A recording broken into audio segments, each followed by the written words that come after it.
धनश्री पंकज सावंत. कुठून आले नाही काय त्रास मणक्यांचं म्हणजे कसं कसा त्रास आणि हाताला मग येत आहे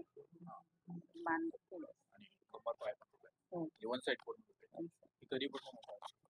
फक्त दिवसाला 2 म्हणजे याचं काही ट्रीटमेंट घेतली नाही डायरेक्ट माझ्याकडे हो आता झालं काय होतं मानेमध्ये C4/6 मध्ये घ्या होता कमरामध्ये L4/L5 मध्ये घ्या त्या ठिकाणी काय झालं वरची खाली सरकली गादी असते ती कधी बाहेर आली तिथून थोडं सर्क्युलेशन ब्रेन छाती पाठ शोल्डर हाताला होतं कमरापासून पायाला ब्लड पडतो आणि वन साईड पेन व्हायला त्याच्यात आराम काय उष्णा 2-2 घेणं मान मोडणं डोके वजन घेणं पाण्याला धक्का देणं उत्तान तो हात खाली टेकणं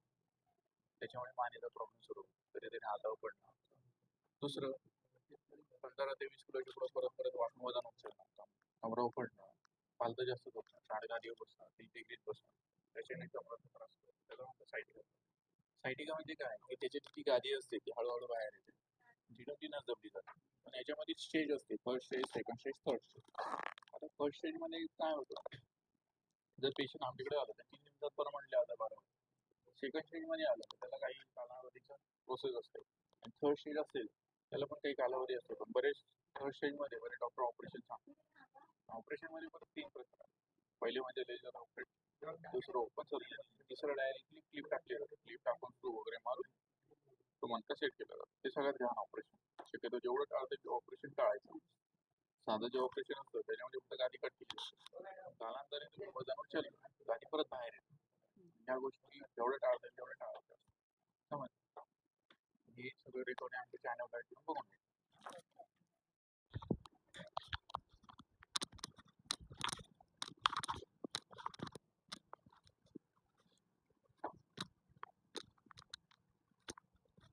इकडे मान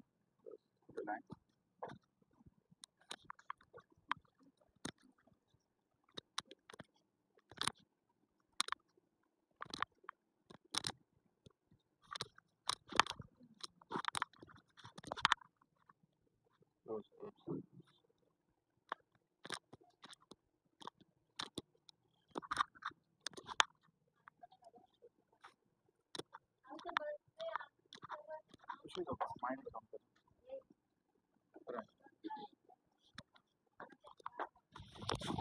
इकडे डोकं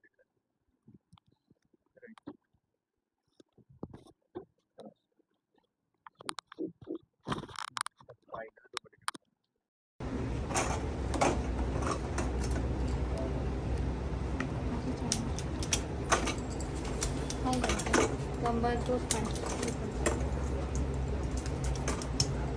टाकायची नाही द्यायची वापरून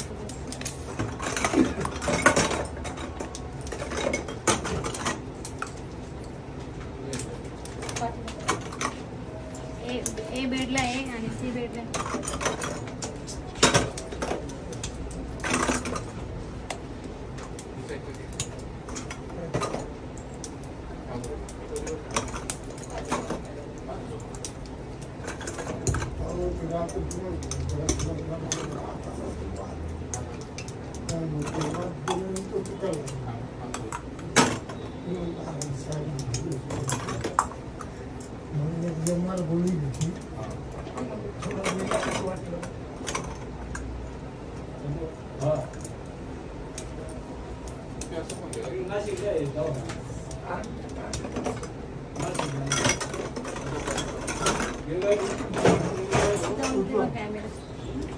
जवळ करा